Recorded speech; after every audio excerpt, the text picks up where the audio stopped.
Alam mo ba ang pakiramdam na may hawak kang isang bagay na mahalaga? At alam mo sa iyong puso na mali kung bitawan mo ito, pero may mga taong nagsasabi sa iyo na ibigay mo na lang? Iyan ang eksaktong sitwasyon ngayon.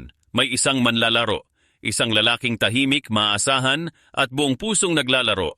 At ngayon may mga team na nagnanais na makuha siya. Tanong ko sa inyo, kung ikaw ang may hawak sa kanya, ibibigay mo ba siya? Dahil kung ako ang tatanungin ninyo, hindi. Hindi ko siya bibigyan ng kahit sino. Pag-usapan natin si Naz Reid. Ayon sa mga balita, ang Los Angeles Lakers ay nagpapakita ng tunay na interes sa kanya. Si Naz Reid, ang parehong manlalarong kasama sa deal ng Charlotte Hornets nang makuha nila si LaMelo Ball, ay ngayon ay pinag-uusapan sa buong NBA world. At bago pa man tayo sumabak sa detalye, nais kong maging malinaw. Kung ako ang Charlotte Hornets, hindi ko siya ipagpapalit ng kahit ano. Hindi ko siya basta-basta ibibigay. Bakit? Dahil may mga manlalaro na hindi mo kailangang maging superstar para maging kailangan ng isang team. Si Naz Reid ang ganong klase ng manlalaro. Ang uri na kapag nasa loob siya ng court, nararamdaman mo ang presensya niya. Hindi dahil nagsushowboat siya, hindi dahil lagi siyang nangunguna sa score, kundi dahil lagi siyang nandoon, lagi siyang handa. At lagi siyang ginagawa ang trabaho. Sa isang mundo kung saan maraming manlalaro ang naghahanap ng spotlight, si Naz Reid ang tahimik na nagtatrabaho sa likod. At iyan ang eksaktong dahilan kung bakit siya napakahalaga. Isipin mo ito. 26 taong gulang pa lang siya. Bata pa. Nasa pinakamainam na edad niya bilang profesional na basketballista. Mayroon siyang kontrata sa makatwirang halaga. $23 milyong na ngayong taon, 25 milyon sa susunod at hanggang 28 milyon kung magpapatuloy. Hindi ito kontrata ng isang superstar. Ito ay kontrata ng isang manlalarong nagbibiga, isa inyo ng halaga na lampas pa sa perang binabayad sa kanya. At ito ang bagay na hindi maintindihan ng maraming tao. Hindi palaging ang pinakamahal na manlalaro ang pinakaimportanteng manlalaro sa isang team. Minsan, ang pinakamahalaga ay ang lalaking maasahan mo sa bawat laro. Ang lalaking hindi nagkukunwari. Ang lalaking nandoon kahit wala siyang maliwanag na dahilan para ipagmamalaki ang sarili. Yan si Naz Reid. Tingnan natin ang mga numero. At huwag tayong matakot sa mga ito dahil ang mga numerong ito ay nagkukwento. Sa nakaraang season, 7-7 laro ang nilaro niya. 20 ay minuto bawat laro. 13.6 puntos, 6.2 rebounds, halos 2 assists, may knockout, may block. Nagbabaril ng 45.6% mula sa loob at 36% mula sa tres. Na kahit medyo bumaba kumpara sa nakaraang mga taon, ang average niya sa buong karera ay 37%. Ito ang klase ng manlalaro na ginagawa ang lahat. Hindi superhero, pero laging solid, laging presente. At ngayon ang pinakamagandang bahagi, ang playoffs. Kung may manlalaro kang gusto mong makita sa pinakamalaking entablado, gusto mong makita kung paano siya gumalaw kapag mataas ang stakes, si Naz Reid ang sagot. Sa 12 playoff games noong nakaraang postseason, nagbaril siya ng 48% mula sa floor. Mula sa tres, 40%.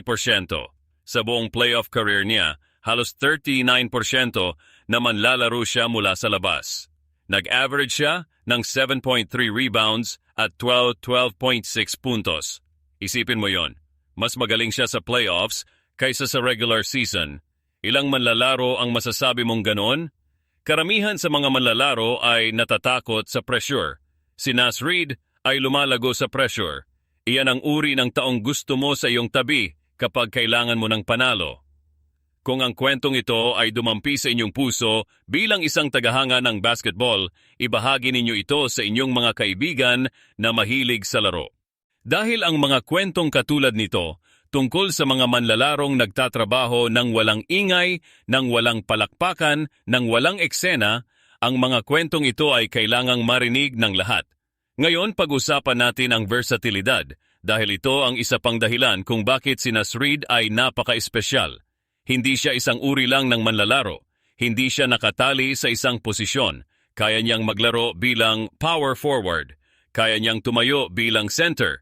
Kaya niyang mag-stretch ng depensa ng kalaban dahil sa kanyang kakayahang bumomba mula sa labas. Kaya niyang bantayan ang iba't ibang uri ng manlalaro sa depensa. Para sa Charlotte Hornets, na nagtatayo ng isang sistema na gumaganap ng mabilis at bukas sa floor, si Naz Reid ay katulad ng perpektong piraso ng puzzle. Mayroon na silang mga bata sa labas, matatalinong manlalarong puno ng potensyal. Ang kailangan nila ay isang matandang kaluluwa sa loob ng korte. Isang lalaking makakapagturo sa mga kabataan, makakapagtayo ng matatag kapag mahirap ang laro, at makakatulong sa team na lumago. At ngayon, may mga chismis tungkol sa ibang manlalaro sa team na maaring mapunta sa ibang lugar na nagbubukas ng mas malaking papel para kay Naz Reid. Kung mangyari iyon, nangangahulugang mas maraming minuto, mas malaking responsibilidad, at mas malinaw na pagkakataon para sa kanya na patunayan ang lahat. Ang kanyang per 36 numbers ay nagpapakita ng halos 19 puntos, 9 na rebounds, 3 assists at 3 stocks, steals at blocks combined. Kung bibigyan mo siya ng mas maraming oras, posible ang mga ganitong bilang. At ang Charlotte ay may pagkakataon na makita ang buong larawan ng manlalarong ito. Kaya bakit gustong makuha ng Lakers si Naz Reid? Madaling sagutin, kailangan nila ng isang manlalaro na makakatulong sa kanilang mga bituin. Isang lalaking hindi magnanakaw ng spotlight pero magsisiguro na ang lahat ay sa tamang lugar. Isang manlalaro na makakatugon sa iba't ibang sitwasyon. Isang manlalarong mapagkakatiwalaan mo sa malalaking sandali. Pero ang tanong ay hindi kung kailangan ng Lakers si Naz Reid. Ang tanong ay, handa bang ibigay ng Charlotte ang isang manlalarong katulad niya? Ang aking sagot, hindi sila dapat. Kung may alok na napakaganda, kung may team na mag-aalok ng maraming future picks at mga batang manlalaro, marahil ay maririnig ng Charlotte ang alok na iyon. Iyon ang negosyo, iyon ang realidad ng profesional na basketball. Pero maliban sa ganong uri ng alok, walang dahilan para ilayo ang sarili sa isang manlalarong katulad ni Naz Reid. Ang tunay na kayamanan ng isang team ay hindi laging makikita sa estadistika. Minsan, ito ay makikita sa loob ng locker room. Sa lalaking laging nandoon, laging handa, laging nagtatrabaho. Sa lalaking hindi nagrereklamo kahit na naglalaro siya bilang sixth man. Sa lalaking buong puso niyang ibinibigay ang bawat minuto ng bawat laro. Si Naz Reid ang ganong lalaki. At sa dulo ng araw, kapag nag-iisip ka ng tagumpay, kapag nag-iisip ka ng championships, ng mga memorableng sandali, ng mga laro na hindi mo malilimutan, lagi mayroong isang lalaking katulad niya sa likod. Tahimik, maaasahan, hindi basta-basta. Huwag bitawan ang lalaking katulad niyan. Dahil kapag nawala na siya, mauunawaan mo kung gaano siya kahalaga at maaaring huli na. Kung nagustuhan ninyo ang pag-uusap na ito, pindutin ang like button. Malaki ang tulong nito. At kung nais ninyong laging updated sa pinakabagong balita at pagsusuri sa mundo ng basketball, mag-subscribe na at i-on ang bell notifications. Maraming salamat sa inyong oras at suporta.